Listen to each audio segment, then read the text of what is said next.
Welcome to Reading Out Aloud. Today I'm going to read Snow White and the Seven Dwarfs from the Princess Tales. The princesses have a special message for you boys and girls. They say, "Welcome to our fairy tale world. Listen as we tell you our stories, and you will see that dreams really do come true." Snow White's special message is as follows. My name is Snow White. I live in a cottage in the woods with the seven dwarfs. Now let's read Snow White's story. My name is Snow White. My mother, the queen, gave me my name because my skin is white as snow, my lips are red as blood, and my hair is black as ebony. My mother died when I was a baby. My father remarried, but my stepmother did not care for me. When my mother died, she forced me to wear rags and clean the castle. One day I was gathering water at the well. A handsome prince was riding by the castle and heard me singing. He called out to me. The prince's voice startled me, and I ran to hide on the balcony. But I didn't have to be afraid. The prince was kind and gentle.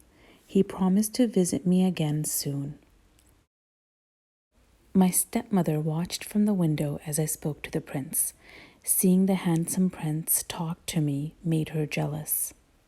The next day, the queen's huntsman brought me to the forest to gather flowers. It was a beautiful day. I whistled to myself as I collected an armload of violets. When I had all the flowers I wanted, I set them down. A bird was flying nearby. I whistled and he landed on my hand. I smiled at the bird and he chirped back. Suddenly, the huntsman fell to his knees. He said that the queen had ordered him to kill me, but he could not do it. He told me to run far away from the castle and never return. He would tell my stepmother that he had killed me. Scared and alone, I raced through the forest. As it turned dark, I became lost. All around me, I saw monsters with yellow eyes and long limbs. Finally, I fell to the ground and began to cry. Running had made me so tired, I fell asleep on the forest floor. When I woke up, it was no longer dark. I saw that what I had thought were terrifying monsters were really just tree branches and little forest animals that were looking at me with curiosity. The animals took pity on me and brought me to a small cottage. Inside, the cottage was very dirty. I started to clean and noticed that everything I touched was tiny. The clothes, the chairs, even the beds. I was still very tired and decided to take a nap. I pushed 3 of the little beds together and was soon fast asleep. A little while later, I was woken up by 7 adorable dwarfs. Dopey, grumpy, happy, bashful, sleepy, sneezy, and Doc. They owned the little cottage. I told them about the Huntsman, and they suggested that I stay with them. I loved all of my new friends. We spent every night singing and dancing together, and it was nice to have someone to take care of who cared for me. But I missed my prince. Would I ever see him again? Every morning, the dwarves went to work. As they left, Doc warned me not to open the door for anyone. He was worried that my stepmother would try to hurt me again. One afternoon, there was a knock on the door. It was an old beggar woman selling apples. I tried to shoo her away, but she insisted that I let her in.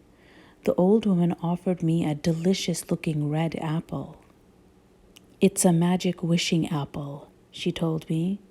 "One bite and all your dreams will come true." Wishing that my prince would find me and take me to his castle, I bit into the juicy fruit. Suddenly, I collapsed to the ground. The forest animals saw what had happened and raced off to get the dwarves, but they were too late. I was lying on the floor, unconscious. They could not wake me up. It turned out that the old woman was actually my stepmother in disguise. The apple she had given me was poisoned. The dwarves chased the old woman up a mountain, But there was a terrible storm. Just as she was about to roll a boulder onto the little men, my stepmother fell off a cliff into the ravine and was washed away. The dwarves sadly returned to me. They laid me out in a coffin of gold and glass and kept watch over me day and night. Then one day my prince rode by the dwarves. When he saw me in my coffin, he was very sad. He leaned over to kiss me goodbye. My eyes fluttered. The prince's kiss had broken the spell. The prince told me that he had been searching for me. He wanted to bring me to his castle at once. It was hard to say goodbye to the dwarves, but I told him I would visit often.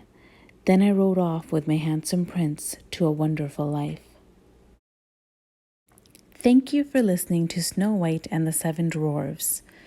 I hope you enjoyed reading out aloud. Please like, share, and invite your friends to Reading Out Aloud. Remember to subscribe. New stories are added every day.